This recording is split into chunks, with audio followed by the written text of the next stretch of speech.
Hello everyone, welcome to GGN. Today is Friday, June 29th, 2012, and I'm Darko. This is my website, ggnonline.com. There's a poll up there, you can check on it and vote how long until a drone kills the first American on American soil. So far, the majority are saying within the next year, followed by the next 2 years. You can follow GGN with your email address, also on YouTube, ddarko2012 and ddarko2013.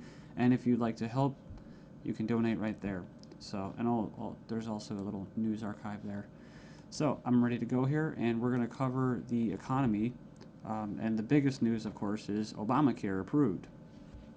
It was kind of shelved for a while there, and now it's back from the dead. So, and a little bit of eugenics, because you have financial warfare, and then you have social warfare, you have eugenics, and it kind of all just is immersed, right, in the same global agenda. So it says here, Obamacare approved, IRS to force Americans to buy health insurance. It says it's a victory for Obama and a travesty for the middle class. The Supreme Court upheld Obama's health care mandate, empowers the IRS to begin to regulate America's health care by 2014. Expect IRS thugs armed with shotguns knocking at your door to fine you almost $700 a person or $2,000 per household for failure to purchase health insurance. If you fail to pay the outrageous fine, expect to be sued by the IRS. It says here that revised healthcare laws remove the penalty of almost $250,000 in imprisonment up to 5 years. It says here this ruling allows the federal government to force citizens to enter a contract with private corporations to buy health insurance. This is happening just days before the 4th of July, when Americans won its independence from British tyranny, and now we face the same tyranny today. It says here by 2014, all Americans will have to submit or face being fined and sued by the Internal Revenue Service. The American people are already struggling financially with record unemployment, inflation, and trillions of dollars in national debt. By the time health insurance becomes mandatory, the middle class will be financially bankrupt. This is the reason why the military and police are preparing for martial law in the U.S. streets, says because people will revolt against the system that has basically turned people into financial slaves. So it says here that they're conditioning Americans with checkpoints and speed traps, army drones to spy on us.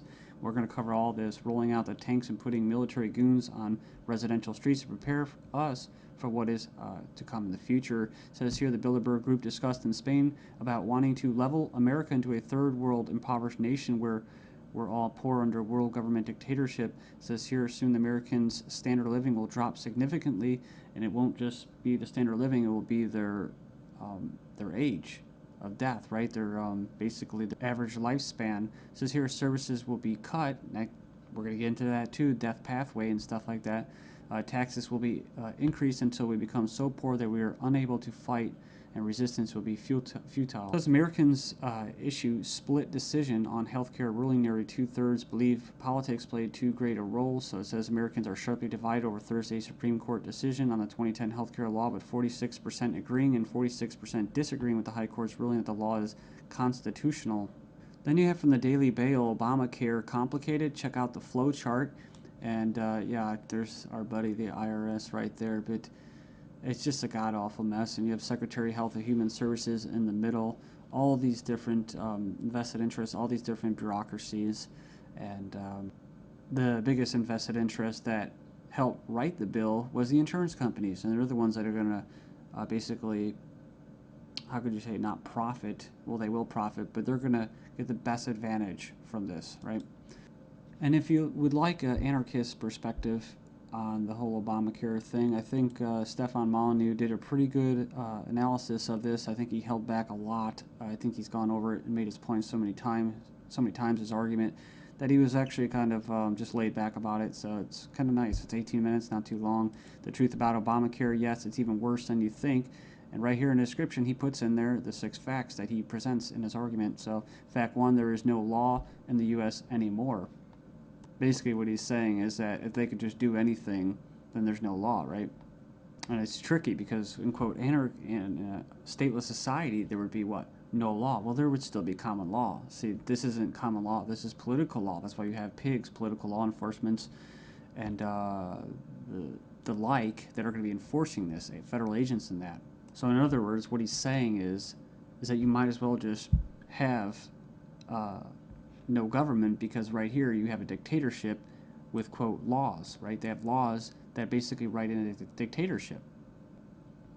So we have here Obamacare is an admission that all previous government health care programs have failed. So, and this is true. I remember the recording, about Nixon and stuff like that, getting people on Medicaid. It doesn't really matter whether it's good or not. And in fact, costs have already doubled from initial estimates, and that's usually how it works. As soon as this gets closer to fruition, oh yeah, some hidden costs. Sorry, guys. Fact 4, 70% plus of healthcare issues result from individual choice. So the thing about it, he's talking about smoking, drinking, eating basically a lot of bad food and stuff like that. You can actually help. But a lot of these people that are going to, quote, benefit from this are not going to be doing anything to help their own health, right? So it says here the inability to discriminate on pre-existing conditions is an essential driver of healthcare cost. So I think what he's saying there is it's not very free market. It says here that the fines for non-compliance are destined to rise enormously. We have 15 reasons why the Obamacare decision is a mind-blowing disaster for America. It was actually, it says here it was voted 5-4 decision to uphold the vote. And it says here, the bill, it says here the swing vote was Chief Justice John Roberts, who was appointed by George Bush, W. Bush. And not that you'd have any confidence in the judicial system as it stands, just based off past history and their track record. It says here, after the vote today, it is hard to have any faith in the U.S. Supreme Court. I guess they're saying because he was quote conservative. According to the Supreme Court, the federal government has the power to force you to buy private goods and services. And it goes on and says here that it's another step away from individual liberty, another step towards a nanny state. I hate that word. But it says here IRS is now going to be given the task of hunting down and penalizing Americans. And it says here, in fact, the Obama administration has given the IRS $500 million extra outside the normal appropriation process to help them enforce the provisions of Obamacare they're in charge of overseeing. It imposes more than 20 new taxes on the American people. And you can click the link there. If you click the title of this article, you can find it and check it out. So it says here, number 5, an attempt to control costs and promote efficiency. Obamacare limits the treatment options that doctors and patients can consider. In other words, the death pathway, right? The British system, this is likely to result in a decrease in life expectancy. That's what I was talking about in the United States in the beginning of this video. So yeah, it's going to send health insurance premiums soaring, especially for younger Americans. And, it's going to crush small businesses, as they say. And number 9, Obamacare is going to make the emerging doctor shortage in America a lot worse. So hundreds of thousands of doctors are leaving the medical profession because of this. It says here it's already forced the cancellation of dozens of doctor-owned hospitals. And it says here that the following is one example from the Alliance Defense Fund. It's an insidious little provision. It says here, did you know that this bill, you'll have to pay for life-saving drugs, but life drugs are free. So 100% free. If this plan were really about health care, it wouldn't be about, it would be the other way around. So yeah, it's like robbing from the future to pay for the living. So and it just turns into a god-awful mess. It's not even just politics, it's generational. 13 reasons why the revolution might start with Obamacare. Go in there and check that out. I'll just name a few and you can hopefully go in there and check it out. It says here that's a direct tax which is unconstitutional under Article 1, Section 9. And you can go in there and read that. It says here it violates states' rights since federal government does not have the constitutional authority to take over healthcare as stated in the 10th Amendment outlined in the Bill of Rights. This mandate is involuntary servitude or slavery to big banks and insurance industries, neither slavery nor involuntary servitude except as punishment for a crime whereof the party shall be duly convicted. Basically, the 13th Amendment.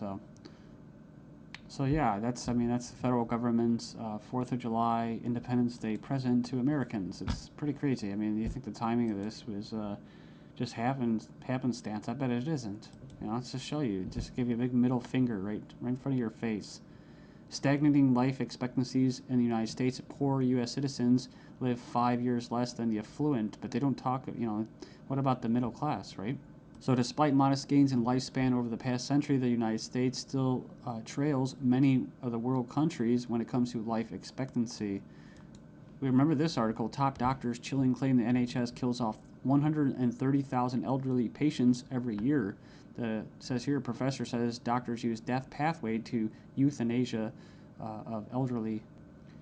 Says here that Liverpool care pathway, death pathway, may be slippery slope to backdoor euthanasia. This is from 2009 from the Telegraph.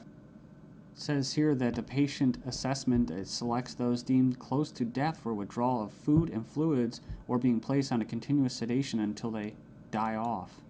Next up, we have another little example. Doctors said this individual was a typical lazy teenager. Actually, she had an aggressive form of cancer. So it goes on here. It says that she was finally diagnosed after she had an MRI scan following a fall. So basically, she was left undiagnosed for 6 months after doctors mistook her symptoms for typical teenager laziness. So as cancer rates soar due to the eugenics and that, I see these articles. European meeting to be held to raise awareness of the eugenic current of European society held in Strasbourg, France. It's hosted by the Parliamentary Assembly of the Council of Europe, or PACE, this week to address the alleged eugenic current of European society and eugenics and human rights issues of prenatal screening. It says here, currently the highest court in Europe is considering a complaint from a woman who claims that she was not given a prenatal screening which would have revealed her daughter's Down syndrome and thus allow her to choose to abort her child. They didn't go into this, which is what? Scottish toddlers to be tested to see if they will grow up to be drug addicts or criminals. So they're going to basically examine them to determine their capacity for violent crime, to be violent. But what happens when this comes to the UK? Thailand violent students to be drafted into our army automatically. And another possibility is this. Desperate Europeans try to sell kidneys and lungs being offered for as much as $250,000 as Europeans are grappling with the economic misery. Illegal organ sales are on the rise with desperate sellers willing to basically part with their kidneys, corneas, bone marrow, and even lungs to put food on the table. Says here, organized criminal groups are preying upon the vulnerable on both sides of the supply chain. So they're not just talking about Israel, they're talking about internet ads spotted across Italy, Spain, Greece, Russia. And people leave comments about euthanasia. I don't, it's like I don't have a moral issue with somebody carrying out euthanasia.